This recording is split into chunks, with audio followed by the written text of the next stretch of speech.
Hi everyone, it is another weekly video, Sierra Says, and this week's topic, I am talking about something that I actually had quite a few people mention to me might be a really good topic, and then to kind of like solidify that and bring it in for me that this was a really good timing for covering this topic.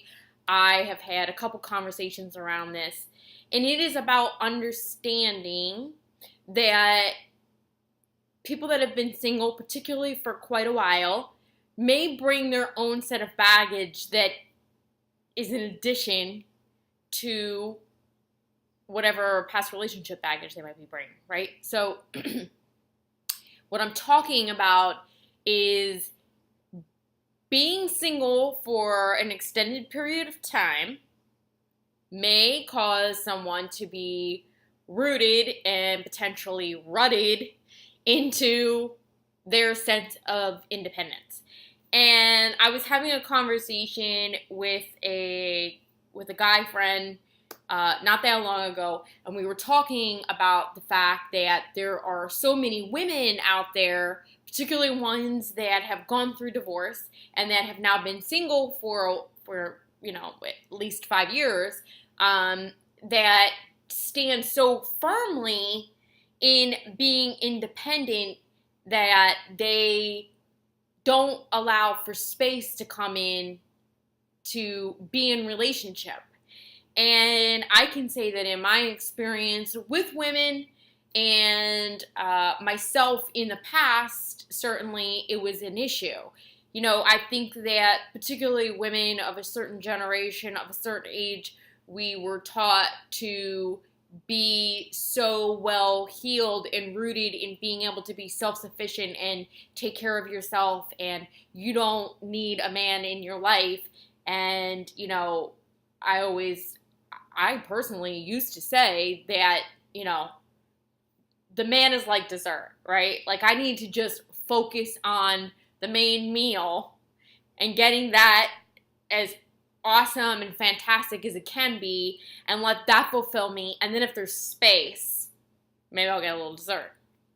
And in turn, what I've also talked about is the fact that I have a really strong belief in knowing that we go through developmentally, on a psychological and emotional level, this process, and we're all aware of the first step, which is learning how to go from, as a child, being dependent to being independent as adults.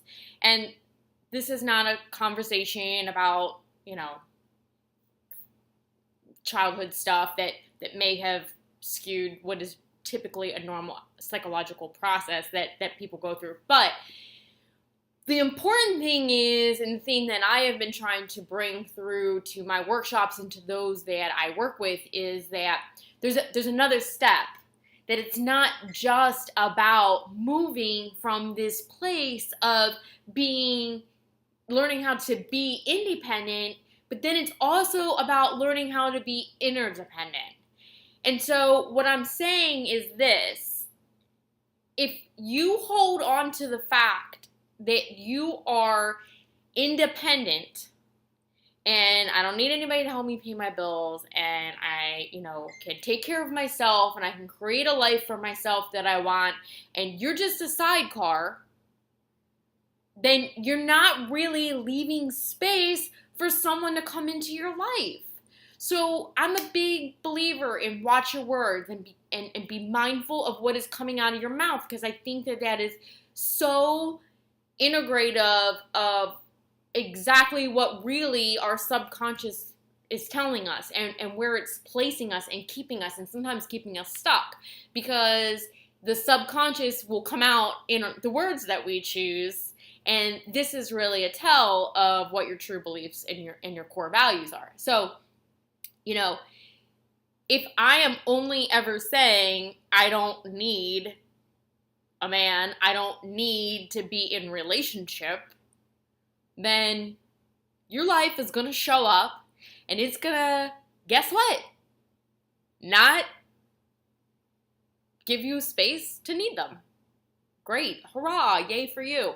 But if you want that, if you desire it, if you're willing to take the steps to open up and be vulnerable emotionally and mentally, you are now creating space emotionally, mentally, and physically, because the emotional, mental help to develop, the physical. So if you are opening up emotionally and mentally in a way that is allowing space to come in because you're allowing yourself to be vulnerable, that is when you will find a way to bring in somebody into your life that knows how to be a partner. I see this all the time. I witness it. I hear it all the time. People, and it typically is women, but I know that it's not just women that do this. Women who will be harping on the fact that they can't find anybody, they can't find a man, and then, or no good ones, all the good ones are gone, right? Whatever. Anyway, and then follow that up with, I don't need a man. Well, nobody said you need one, but if you choose one, you can't hold on to not needing one so hard. And this is like a full-on workshop. This is like 2 hours, and for some people, months of coaching to be able to get them to release and let go of this being independent and how important it is for them to establish their own sense of worth and value around the fact that they can be independent. Yahoo, good for you. Do you want to be in relationship though? Do you want to be in relationship? Do you understand that being in relationship is a bigger accomplishment than being independent? Being able to be in relationship without being self-compromising, without settling, is a bigger accomplishment than being independent. Do you understand that? Do you get that? Okay. If you are dealing with someone who is the independent person and you love and adore this person and you feel like you really, want to try and make this work, but this is this constant struggle, and for sometimes it shows up looking like a power struggle, which is a whole nother video.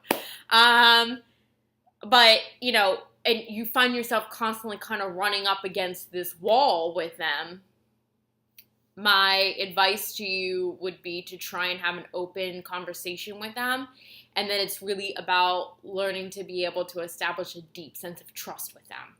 Again, I'm running long, so I'm cutting this off here. If you do have questions, if this is something that you want to have a conversation about, or if you're interested in participating in one of the workshops around learning how to be interdependent, I would love for you to reach out to me. You can message me at facebook.com/B+1. All right, everyone, have a great rest of your week.